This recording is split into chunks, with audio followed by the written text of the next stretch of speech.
Saya rasa ini semua memang berkaitan dengan patung Ganesha dan Danang sepertinya 90% anak buahnya Dipa.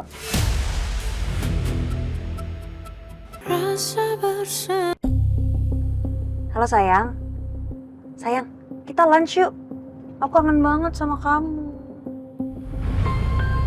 Ya, kamu lagi meeting. Ya udah pokoknya kalau kamu free kamu kabarin aku ya. Ntar aku pengen ketemu sama kamu, kangen banget.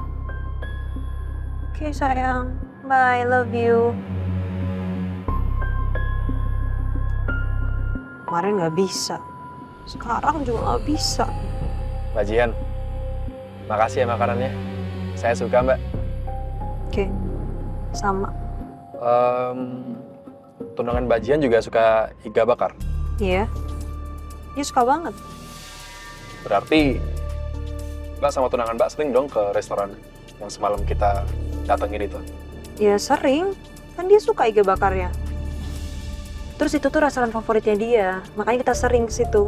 Tapi pernah nggak sih Mbak, tunangan Mbak itu ngajak Mbak Jihan buat makan di warung pecel lele gitu? Atau warung Sunda? Pernah? Ya enggak lah, kan saya nggak suka. Dia juga nggak suka. Makanya kita berdua tuh cocok. Tapi masa sih Mbak, tunangan Mbak Jihan tuh nggak pernah ngajak buat makan apa kayak pecel lele, pecel ayam, nasi tempong di warung Sunda? Itu juga enak-enak tau Mbak. Ya setahu saya sih enggak ya, dia nggak suka. Soalnya saya tahu selama ini dia sukanya western food, terus habis itu Japanese. Dia tuh kurang suka makanan tradisional. Oh, berarti tunangan Mbak tuh nggak pernah ya makan di pinggir jalan atau di warung Sunda gitu? Ya setahu saya sih enggak ya. Kalau misalnya dia sampai makan di pinggir jalan, terus di warung Sunda, ya itu artinya dia terpaksa banget. Sangat terpaksa ya. Tadi kata Sena, kamu nyelidikin pemilik warung Sunda. Iya. Tadi saya ke warung Sunda Asri.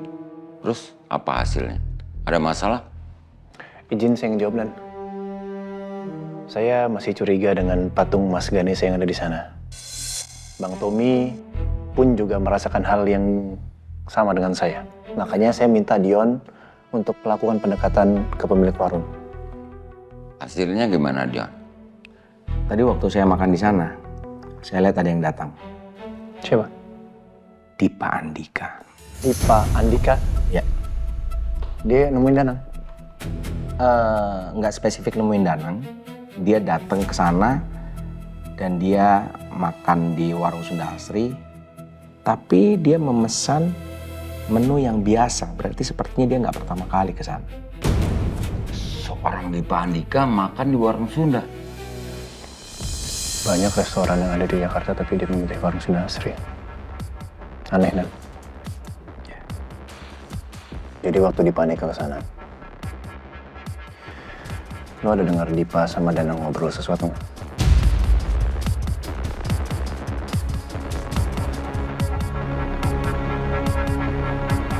Enggak.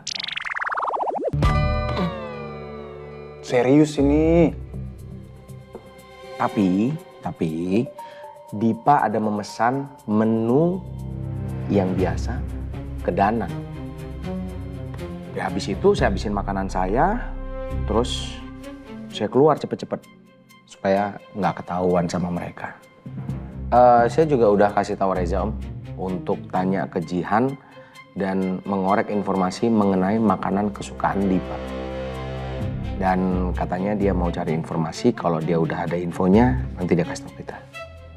Berarti kita harus tahu apakah Dipa Andika benar-benar mau makan ke warung itu atau ini cuma sekedar kedok.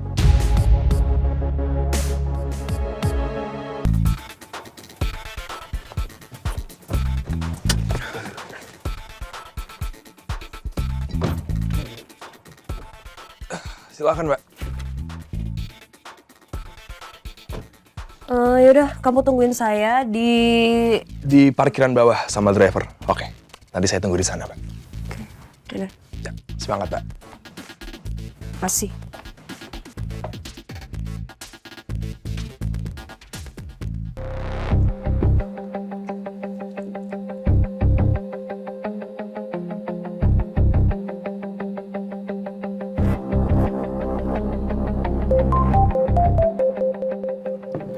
Ada telepon nih.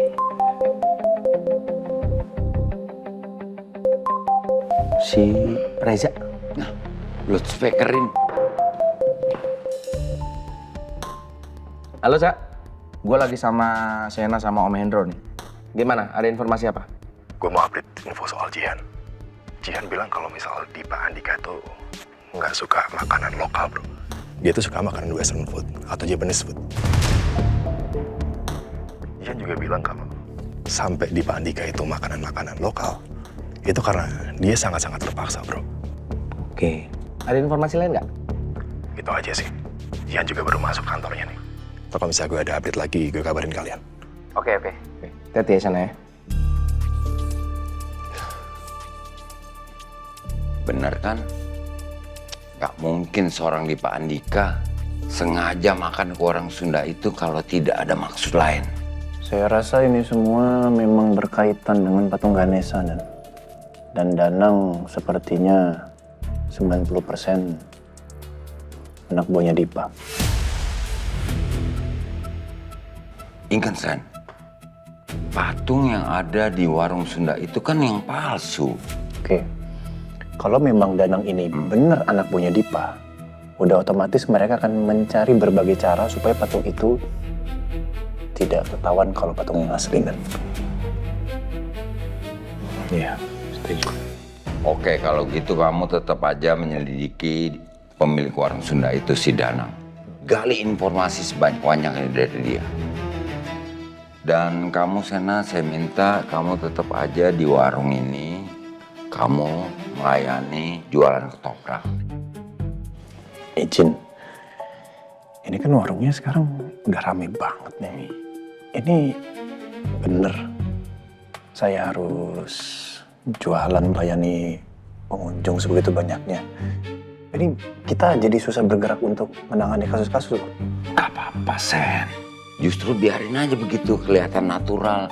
Jadi orang gak curiga kalau sebenarnya warung ketoprak ini adalah markas operasi kita. Om, tapi tadi waktu saya di depan ada yang foto-fotoin saya. Udah saya tegur, udah saya suruh hapus fotonya. Cuman kan kalau kayak begitu terus, saya bisa viral kemana-mana nanti. Enggak. Kamu tetap aja pakai kacamata, pakai topi, yang pakai masker. Biar pembeli nggak curiga. Jangan sampai mereka curiga kalau sebenarnya tempat ini adalah markas intel. Paham, benar itu, Sen. Oke, kalau gitu saya pamit dulu ya. Iya. Ini duitnya, Yon. Ya, nanti saya beresin, Om.